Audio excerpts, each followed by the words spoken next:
చిన్నప్పటి నుండి వెళ్ళేసి వచ్చి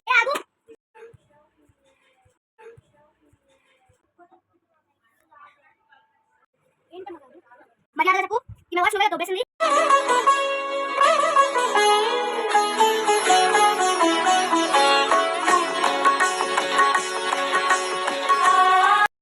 అవునమ్మ గారు నేనే తీసింది. మీరు 10 సార్లు మీరే తీసారంటే చూడు ఆ పిల్లనే దొబ్బేసింది. ఇంకా మీరు 10 సార్లు నువ్వే తీసింది అనేసరికి నేనే అమ్మగారు తీసింది. తీలే అమ్మగారు. ఇంకోసారి నాతో అబద్ధాలు ఆడు నీ సంగతి చెప్తా.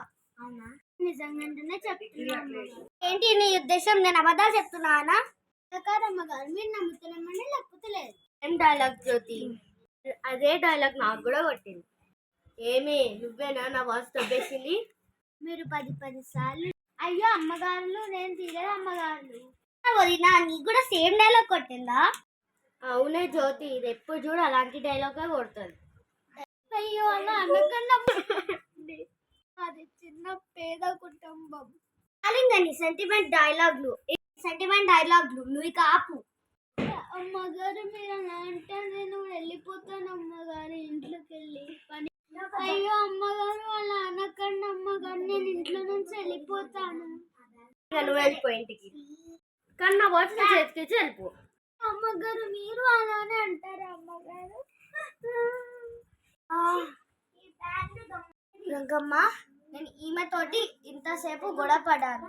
నువ్వు వాచ్ ఇచ్చేసి వెళ్ళిపో. నీ మొహాన్ని నేను ఎప్పుడు చూడొద్దు. అమ్మగారు ఆ వాచ్ నాకు తెల్లమ్మగారు. వాచ్ ఎలా ఉంటుందో కూడా నాకు తెలియదు.